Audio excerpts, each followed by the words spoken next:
समस्या को? हम ना डीसी ऑफिस गए थे, आज से 2 दिन पहले भी गए थे, तब डीसी साहब वीसी में गए हुए थे, तब भी उसी में हमारी मीटिंग नहीं हुई, एडीसी साहब से मीटिंग हुई थी। तो आज भी हम उसी काम के लिए आए थे कि क्या है, गवर्नमेंट ने अब नया कलेक्टरेट शुरू कर दिया है, जो रेट बढ़ा दिया है, हमें कोई तकलीफ नहीं है उस चीज़ की, लेकिन गरीबों के लिए इन्होंने गरीब मार करने का बहुत बड़ा काम किया है। इन्होंने क्या किया है, जो पहले रजिस्ट्री 40 गज तक की थी उसको व्यावसायिक में दिखाया जाता था, तो इन्होंने अब उसको बढ़ाकर एरिया को 60 गज कर दिया, जो बिल्कुल नाइंसाफ़ी है गरीबों के लिए।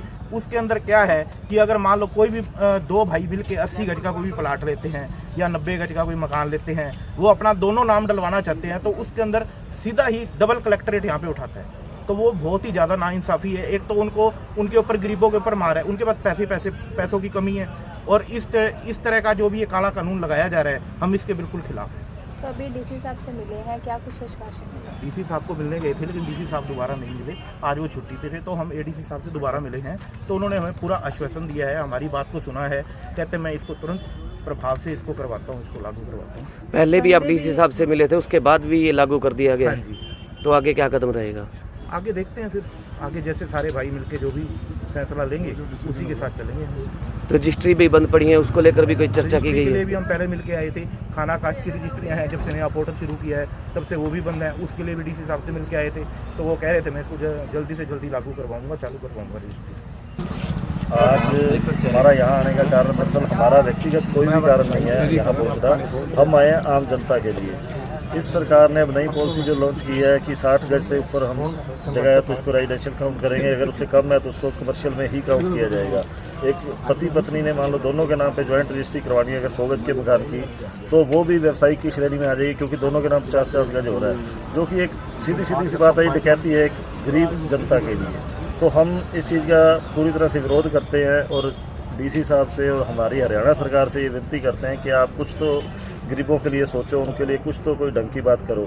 जब भी होता है आप सिर्फ गरीब की ही जेब काटने में, जो मतलब 200-250 गज की रजिस्ट्री करा रहा है उसको कोई फर्क नहीं पड़ रहा, क्यों? उसके लिए तो सामान्य कलेक्टरेट है, और जिस व्यक्ति ने थोड़े थोड़े पूंजी जोड़ के कोई मकान बनाने का सपना देखना है, उसके लिए ये सारी चीज़ें इतनी महंगी हो जाएंगी, तो सीधी गरीब व्यक्ति को मारना है या सीधा गलत वाकई मार दो, क्या जरूरत है उसको धीरे धीरे मारने की। तो स्पष्ट अपील हमारी यही है कि सबसे पहले तो इसे बंद करो, और दूसरा है जो करप्शन की जननी इन्होंने तैयार कर रखी है, नगर परिषद में इतनी पुरानी कॉलोनियाँ होने के बावजूद उनको बंद किया हुआ रजिस्ट्रियों को, जिसके लिए हम कई बार एडीसी साहब को, डीसी साहब को ज्ञापन भी दे चुके हैं, पर्सनली मिलकर भी काफ़ी दफ़ा हम कह चुके हैं कि आप सर्वे करवाइए। हर बार हमें यही गोली दी जाती है कि 10-15 दिनों में सर्वे होगा और रजिस्ट्रियाँ खोलने का जो काम है वो कर दिया जाएगा, लेकिन आज तक कुछ भी नहीं हो पाया। धरातल पे कुछ भी नहीं किया उन्होंने, ना कोई सर्वे हुआ है, ना ही कोई रजिस्ट्रियाँ खोली गई हैं। तो हर व्यक्ति इस चीज़ से परेशान है, किसी को मान लो ब्याह करना है, किसी को और मजबूरी है, वो बेच नहीं पाता, फुल पेमेंट के एग्रीमेंटों पे नित्य नए क्लेश ही होते हैं जी। कोई कलेक्ट्रेट के नाम पे, कोई कैपिटल गेन के नाम पे मुकरता है या कुछ भी है, तो हमारी सरकार से यही विनती है कि आप ओनर ट्रांसफ़र शुरू कीजिए। अगर वहाँ पे निर्माण रोकना है तो उसके बहुत सारे रास्ते हैं। बिजली कनेक्शन देने से पहले उसके लिए मान लो उसके लिए ये चीज़ जारी करनी है, पहले एनडीसी लेकर आओ आप, नियम तो जब एनडीसी नहीं आएगी तो बिजली कनेक्शन भी नहीं मिलेगा, निर्माण हो ही नहीं पाएगा। सबसे पहले तो यही है, ना पानी कनेक्शन दो।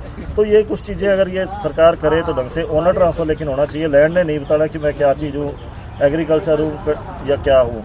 तो ओनर ट्रांसफ़र मेरे हिसाब से किसी भी तरीके से बंद रखना एक गैर न्यायिक काम है, इसको शुरू किया जाना चाहिए।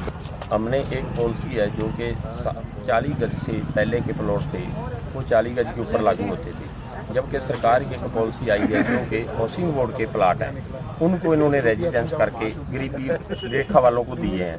वो पॉलिसी सरकार की हो सकती है तो प्राइवेट सेक्टर वाले में क्यों नहीं हो सकती? जब वहाँ इन्होंने 30 गज के करे हैं तो यहाँ 60 गज के क्यों? ये एक ही हिंदुस्तान में 2 रूल कैसे? इसका सरकार को हम आवेदन करते हैं कि इसको ठीक किया जाए। पूरा सिस्टमेंटल कमेटी के सभी सदस्य उपायुक्त मुद्दा से मिलने के लिए पहुंचे, जो कि 60 गज का मुद्दा वो तो मेरे से पहले साथियों ने बता दिया है। सरसा वासियों के लिए और काफ़ी समस्या आ रही है, जो कि सरसा के अंदर अभी ईडीसी साहब महोदय जी को नोट भी कराई हैं। कुछ कॉलोनियाँ जो कि 98% पूरी आबाद हो चुकी हैं, हर प्रकार की वहाँ सुविधा है, फिर भी वो कॉलोनियाँ की रजिस्ट्री नहीं की जा रही, अनदेखा किया जा रहा है। ये सरसा की जनता के साथ बिल्कुल अन्याय है। मैं प्रशासन से मांग करता हूँ, पहली बात तो यहाँ जो एरिया कमेटी के अंदर आ गया, यहाँ हाउस टैक्स नंबर लग गया, हाउस टैक्स लगने के साथ वहाँ रजिस्ट्री होनी चाहिए। फिर भी सरकार या अधिकारी, सरसा के अंदर काफ़ी कॉलोनी ऐसी हैं जो कि 95 से 98%, 100% तक बाद है, उनकी भी रजिस्ट्रियाँ बंद पड़ी है। इसलिए जनता को बड़ी दिक्कत है। किसी ने 2 भाइयों ने अलग लेना है, किसी ने शादी करनी है, किसी ने प्लाट बेचना है, किसी ने लेना है। मैं अब यूनियन के माध्यम से प्रशासन से यही मांग करता हूँ, जो 60 गज वाला मुद्दा प्रधान जी ने पहले रखा है, तो मेरा प्रशासन से यही अनुरोध है, हमारा शिष्टमंडल है, यही मांग है, कृपा करके दिया जाए।